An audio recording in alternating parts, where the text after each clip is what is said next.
Professor João Ribeiro aqui. Independência pela hora da morte. Vamos um pouquinho aqui de história do Brasil. O povo brasileiro não participou do processo de independência.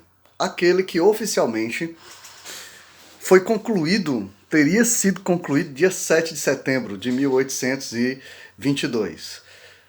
Claro, as crianças aprendem isso, mas esse processo não se concluiu nesta data. O processo iniciou bem antes e só veio ser concluído posteriormente, porque depois que Dom Pedro I gritou independência ou morte, ainda houve várias batalhas no território nacional para aderir a esse processo de independência. Portugal ainda disputava a sua dominação no território recém-declarado independente, como por exemplo na região do Piauí, com a famosa batalha do Genipapo aqui entre os piauienses. Mas enfim, nem tudo é como oficialmente se conta nos livros de história de ensino fundamental e ensino médio. O povo brasileiro, ele não esteve envolvido nesse processo de independência diretamente. A ideia de independência, ela não veio da cabeça do povão, ela não veio do pensamento coletivo, mas de uma elite. Uma elite que pressionou Dom Pedro, que veio se tornar depois Dom Pedro I, após o grito de independência, para que essa elite tivesse autonomia, essa elite tivesse liberdade, essa elite pudesse explorar e enriquecer cada vez mais aqui no Brasil, sem a interferência de Portugal. Ora, essa interferência de Portugal atrapalhava o enriquecimento da elite local. Portanto, o processo de independência no Brasil nada mais nada menos foi do que os interesses de uma elite de descendência portuguesa que estava querendo se abrasileirar definitivamente, dominando esse território. Essa é a tônica do nosso processo de independência. E essa independência ela se deu de maneira política, somente, tão somente política. Nós nos tornamos independentes de Portugal naquela época, somente isso. Tá? Nós nos tornamos independentes deles para nos tornarmos dependentes de outros países. Primeiro a Inglaterra, porque nós só pudemos ter essa independência reconhecida pelos portugueses quando pegamos dinheiro emprestado dos ingleses e entregamos nas mãos dos portugueses. E ficamos com uma dívida externa com os ingleses. Dívida externa essa que não era novidade no Brasil. Dom João VI, antes do processo de independência, quando ele volta a Portugal, como decorrência da Revolução do Porto, ele já havia pego, e o gesto é esse mesmo que vocês estão vendo, ele já havia pego o dinheiro do Banco do Brasil e deixado as contas públicas num déficit tremendo, o que a gente chama de dívida interna. E adivinha, a corda quebra pro lado de quem? Sempre pro lado do mais fraco.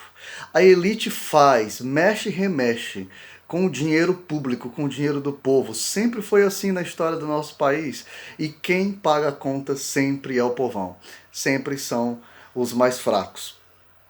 E aí depois disso, a gente vai ao longo da história se tornar dependente economicamente dos Estados Unidos. Passamos o período da Guerra Fria aliado aos interesses americanos, do capitalismo americano. E é óbvio, tornando-se dependente da economia americana, vamos também nos tornando dependentes politicamente. Porque durante os anos 80, por exemplo, anos 90, o Brasil ficou cada vez mais dependente da interferência dos Estados Unidos aqui. Ora, a ditadura civil-militar no Brasil em 1964 teve total apoio e interferência do governo norte-americano. Mas não fica por aí.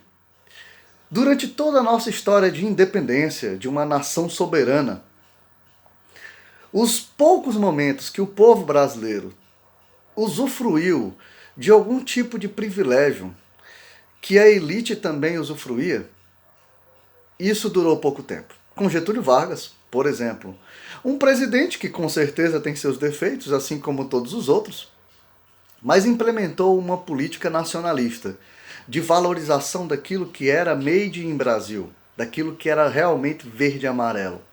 Dobrou o salário mínimo e tantos outros benefícios aos trabalhadores brasileiros, como a consolidação das leis trabalhistas. Se você, trabalhador, tem a tua carteira assinada, luta por ter tuas férias, por garantir o teu 13º salário, tudo isso foi implementado pelo governo Vargas. Não é de assustar. Foi ele, Getúlio Vargas, e infelizmente não é de assustar. Porque se você estudar a história do Brasil, você vai ver como a elite mexe os seus pauzinhos para poder acabar com qualquer um ou qualquer ideologia que vá beneficiar de verdade o povo brasileiro. Voltando então, Getúlio Vargas acaba morrendo. Muitos dizem oficialmente que ele se matou. Pode ser que sim, pode ser que não. O fato é que acabou a era Vargas. Ok. Depois disso, tivemos recentemente aí um período em que muitos brasileiros saíram debaixo da linha da miséria, muitos saíram da pobreza para a classe média baixa, muitos saíram da classe média baixa para a classe média, enfim. Foi um período em que o pobre, finalmente, a dona de casa, pôde ter o seu micro-ondas.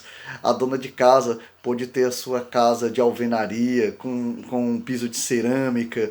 Sonhos que elas alimentavam quando assistiam às telenovelas e não tinham condições. Porque o salário mínimo não dava poder aquisitivo para as pessoas adquirirem isso. Mas aí veio a acessibilidade dos produtos de linha branca, geladeira, carro, moto. O pobre passou a ter um meio de transporte. A gasolina ficou mais acessível. O pobre pôde frequentar shopping center, até viajar de avião. Ora, quem diria? Pobre munido de aparelho celular. Finalmente parece que a nossa independência estava chegando. Muito tempo depois do dia 7 de setembro de 1822. Um período em que os brasileiros, quando eu falo os brasileiros, são os mais humildes, a grande maioria, não estava percebendo nenhuma crise. Não havia crise, havia aumento salarial, havia melhoramento do poder aquisitivo, havia o sonho da casa própria sendo realizado, o pobre tendo mais acesso ao ensino superior, podendo conquistar o seu diploma de ensino superior. Tá? Havia todo esse progresso na vida do pobre, que o pobre sentia, o pobre respirava isso, o pobre vestia isso, mas uma crise foi instalada. Uma crise de corrupção colocada pela mídia, com certeza alimentada pela elite, como se nunca tivesse havido corrupção na história do nosso Brasil. O que estava havendo mesmo, além da corrupção que sempre houve, estava havendo uma coisa que não tinha com frequência. Era o melhoramento da vida do pobre. Parecia assim que o Brasil agora estava se tornando independente, emprestando dinheiro, em vez de pedir dinheiro emprestado, conseguindo saldar algumas dívidas. O Brasil tinha, naquela época, reconhecimento internacional, chegou a sediar grandes competições esportivas que só países de primeiro mundo, países desenvolvidos, faziam, tinham esse direito. Mas acabou. Acabou, e uma crise criada por uma elite com o objetivo de recolocar a elite no seu lugar e o pobre no seu devido lugar. Ela foi instalada. Uma crise foi criada, foi confeccionada, foi construída, sempre envolvendo política e economia. Crise essa que dizem que nós respiramos hoje.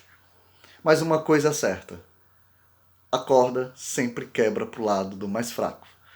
E por conta disso, estamos novamente vivendo uma inflação que aumenta, um salário mínimo que não é reajustado acima da inflação. Poder aquisitivo caiu, a gasolina aumenta, a cesta básica aumenta. Adivinha quem é que sofre com isso? É a elite?